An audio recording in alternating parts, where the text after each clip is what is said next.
I'm Jason Root. I currently live in Nashville, Tennessee, and I work for Sony Music Entertainment in the A&R department doing production coordination. Basically, I help facilitate album releases, every album that goes through, specifically in our Christian music division.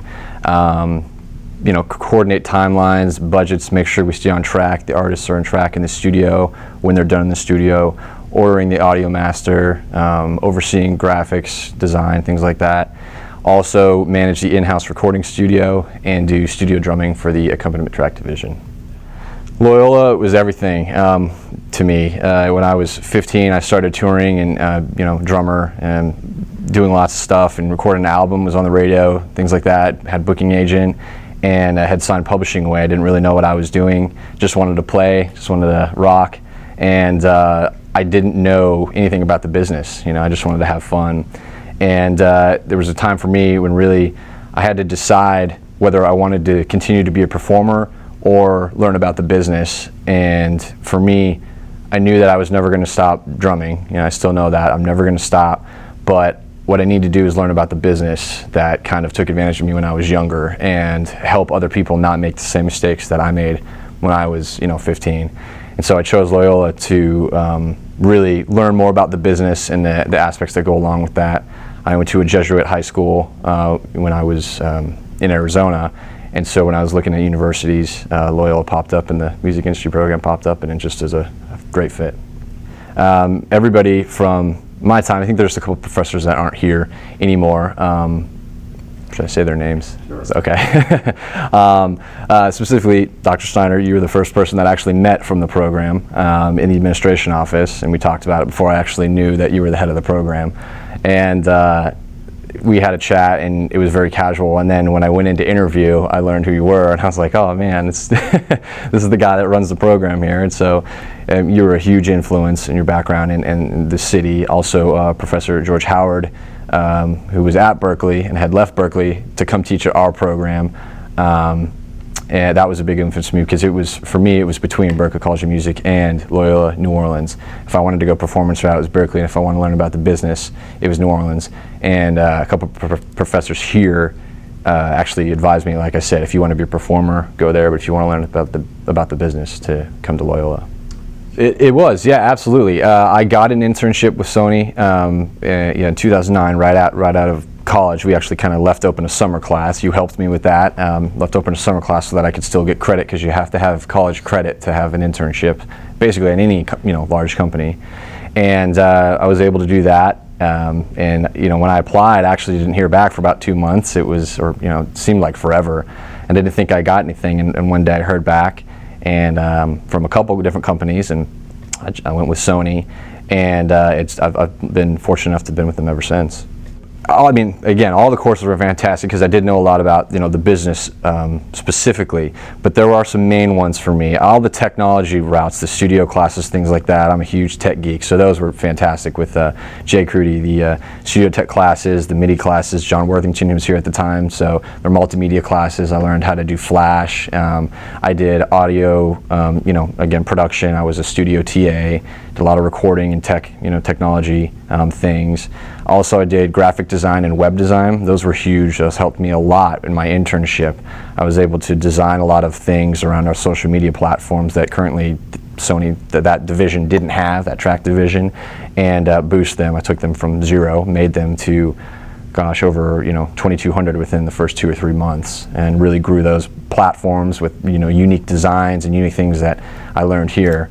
Additionally, probably the biggest thing was getting my business plan figured out, and that was a fantastic experience. It was difficult, very difficult, but absolutely fantastic and worth it. Dr. Goolsby and Stephen Gladstone was music finance, and then that was the financial report aspect to the business plan, and then senior seminar was the managerial aspect of that business plan. And then putting it all together and having that thing, you gave us the opportunity to go in front of some angel investors and talk about that. And by the time I was done with that, I had started a record label. I had released it on iTunes. I had an LLC, and I was doing all this. And the record label made a profit off that first album, and we are actually able to donate some of the profit to a Christian organization that the artist chose. to give back to the community, and it was just a fantastic experience. I never thought I'd be, having a company, creating all this financial data, and putting it all together, and it ended up being like 80 pages long. It's a big thing, and it took a while to do. And I chose to keep that same project, that record label, what I wanted to do, through my financial class, through the senior class, to really make it one whole thing. A lot of people kind of chose different ones per class, different projects, but I chose to stay one, and I chose to do it myself instead of in a group, which I was very adamant about. I didn't want other people to help me do this. I wanted to do it all on my own. I wanted to really get hands in, get on my knees dirty, kind of thing, to really figure out how to do these things myself. And it was a lot of hard work, but it just taught me so much, for sure. All aspects of really a record label and really the music business, because I forecasted album sales to merchandise to publishing, from PRO income, to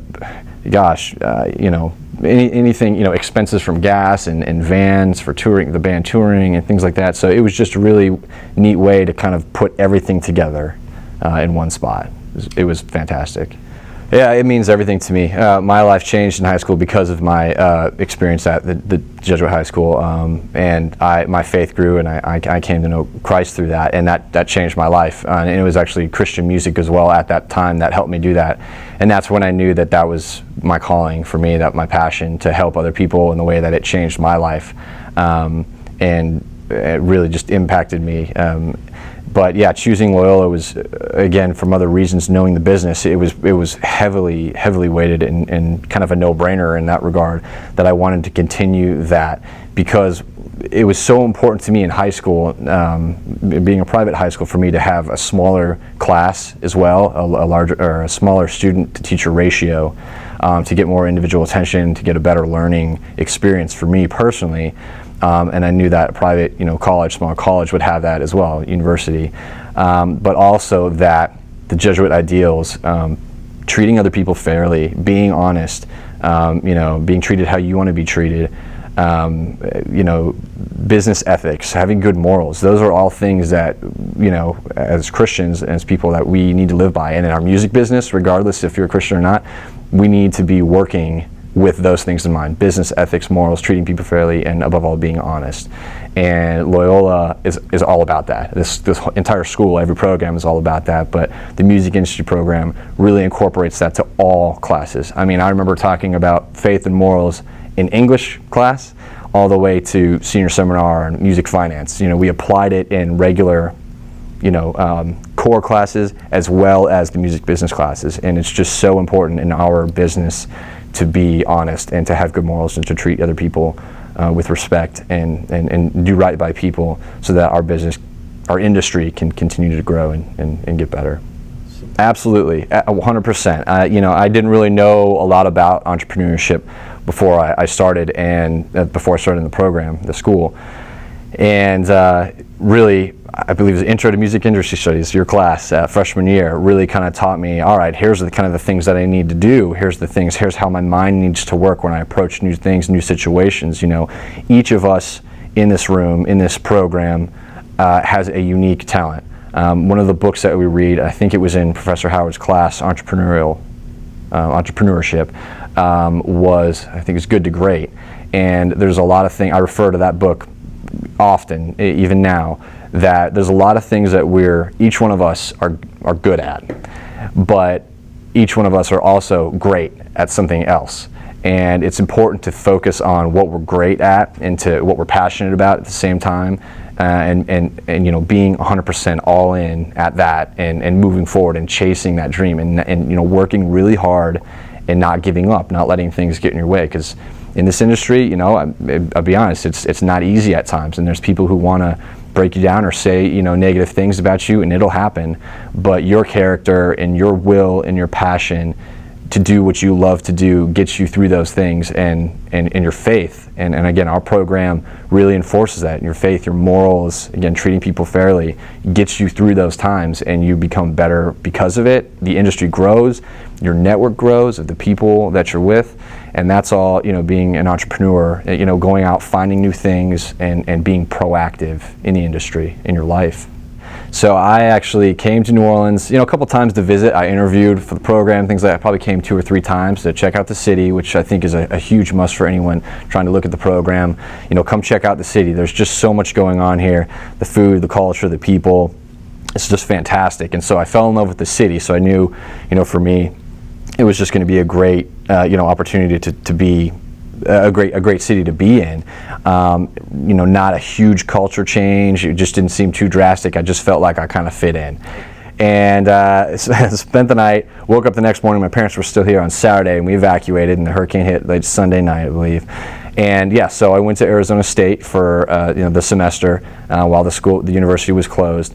And I just remember it being on TV, seeing the flooding and everything like that, and I just couldn't watch. Having visited a couple times before I came here, my heart just fell in love with the city, and I knew that when the school opened back up in January that I couldn't abandon it. I couldn't just, as long as the program, as long as people were coming back and it was still going to be here, then I was going to be here with it. There wasn't an option for me. Not to say that I wasn't scared or my parents weren't scared, because there were tanks rolling up and down the street. It was intense, but again, I knew that this is where I was supposed to be. This is where God led me to be, and that at this time, this city needed me, needed us, needed our program. The university needed us more than ever at that time, and I wasn't about to give up and abandon it. So I went to Arizona State for the semester, and I came back in January. I did a lot of community service and philanthropic events with people around campus, and it was just absolutely amazing. And the city continues to grow and still continues to rebuild. It's still a work in progress, but we're all on the way. But I just knew that I couldn't abandon the city that I fell in love with, or the program, or the people. And even now, I still, having graduated, I still want to give back to the program because it meant so much to me. And the city and the university, and I want to support that and support the future generation, just to keep the program alive because of what it did for me.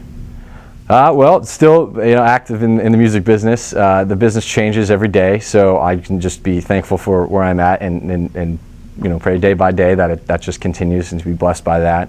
I would love to just keep drumming, of course. That's never going to stop. And I would love to be an A&R rep at the company, at Sony, where I work. That's something that I've been driven to do, and I feel like because of my experience as a musician and experience now in the business side, that being a rep, when I find those artists and things like that, I really feel that I can bring a unique opportunity to them to say, hey, you know what, I know what it's like to be out on the road. I know what it's like to be away from family. And on the other side, being like, hey, you got to get your money from the PROs, and you got to do this the right way and get the right licenses and get a lawyer or whatever it may be. But to really relate to them and to be honest, to be, not to really kind of to pull their leg and say, I know what that feels like to be out on the road when I haven't, or things like that, which a lot of reps haven't. So I just feel fortunate enough to where I can kind of blend both my creative side and experience and business side and experience, and blend those together, and hopefully be a rep and help other people keep creating music that can change lives. Yeah, absolutely. I would definitely say to look at everything online first. Obviously, start to look at different universities and see kind of what you want to do, how far you want to be away from home, things like that, because that can make a big difference. Some people get homesick, things like that. So look at that. The first thing you got to do right off the bat, though, honestly, is to figure out what you want to do. I would suggest absolutely not going to college undeclared, or just going general business if you want to do something else. I find a lot of people do that. A lot of people were undeclared or did just business because they thought that was going to get them somewhere. And not that it might, but I just think that that's too general. I don't think that those people have passion and drive and motivation. I think you need to find out what you want to do, find out what you're great at, where your heart lies, what you love, what you're passionate about, and then pursue it. Be, again, all in 100% and chase it, and don't let things get in your way. And then when you find a program that does that, for me it was Loyola. I was between Loyola and Berkeley, and Berkeley College of Music in Boston, and I decided that I needed to learn about the music business. And again, the faith aspect of the school really drove me to come here. So all those things combined, definitely visit the city. Cities, visit the universities, check out campus, check out around the campus, and see where the students are going, what they're doing, how involved they are, internship opportunities. The facilities are huge too. So if you're wanting to record, go into a recording program, check out the facilities, the studios. If you're performance, check out the auditoriums, things like that.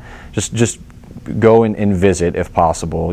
Research online and narrow it down. But really, the most important thing is to find out what you want to do. Don't go blindly into it. That's probably the worst thing you could do, in my opinion. I just think we all have a talent. We all have a certain passion that's greater than the next person, next to us or whatever. We're all different and unique, and that's a great thing. You just need to find that and pursue it.